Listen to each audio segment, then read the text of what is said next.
check this out.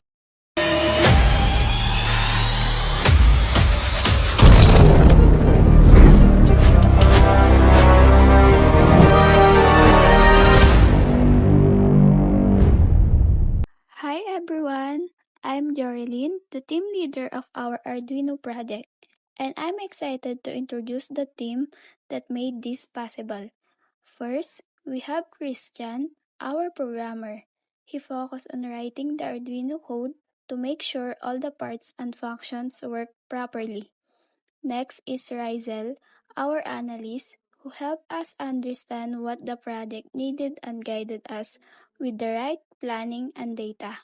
Then there's is Yesha and me were the designers of the group.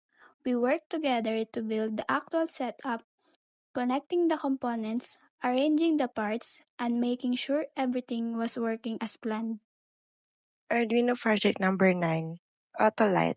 This project uses a light sensor to detect brightness. The LED only turns on when a flashlight or light is pointed at the sensor. It shows how Arduino can control lights based on direct light detection. So, let's discuss and enumerate the list of materials to be used in our Arduino project number 9. First is the Arduino board, the brain that controls the light automatically. Prototyping shield makes connecting parts easy without soldering. Male-to-male jumper wires to link all components together. Resistor protects the LED from too much current. 5mm LED lights up automatically when it gets dark. 10K resistor works with the sensor to detect light levels accurately.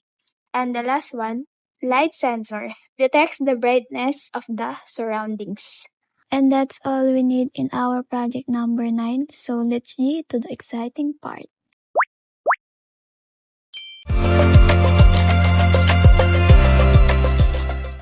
Hi everyone! Welcome back to another exciting tutorial. Today, we're going to build a simple project called the Arduino Autolite, step by step. On the left side, you'll see all the materials we need. Jumper cables, breadboard, Arduino board, 220 resistor, 10K resistor, 5mm LED, and the last one is light sensor LDR. And on the right side, we have our Arduino kit ready. Now, let's start assembling. Place the Arduino board securely on top of the kit. Do the same with the breadboard. Then, set aside the 10K resistor, 5mm LED, 220 resistor, and the light sensor for later use. Next, take the 5mm LED and insert it into the breadboard. I already have 5 jumper wires ready, so we get the first jumper wire and connect it from the breadboard to the Arduino. And then, insert the 220 resistor in series with the LED, then attach the second jumper wire to complete the LED connection. Now, place the light sensor LDR onto the breadboard. Add the third jumper wire to connect the LDR to the Arduino. Insert the 10K resistor beside the light sensor to form a voltage divider. And finally, connect the remaining two jumper wires to complete the circuit between the LDR resistor and Arduino. And that's it. We've just built a working Arduino Autolite project. Yay! So this is the code for AP number 9. The LED is connected to digital pin 13. Auto LED is the name we're using for the pin.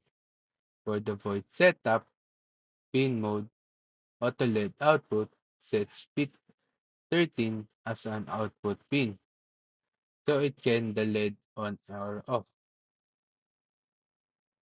The serial begin 9600, start serial communication at 9600 baud, so you can see sensor reading in the serial monitor. For the loop function, analog read A0 reads the analog value from the sensor connected to pin A0. Range is 0 to 1023 because Arduino Uso uses 10-bit ADC. The serial print val prints the sensor value to the serial monitor. For the condition, if-else, if sensor reading is greater than 1000, it will LED turns off. If sensor reading is 1000 or less, the LED will turns on.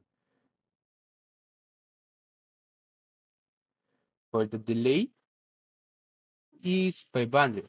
Waits 0.5 seconds before taking the next reading.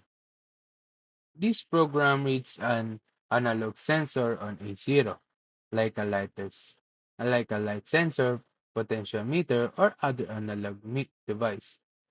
If the sensor reading is high above 1000, LED will turn off.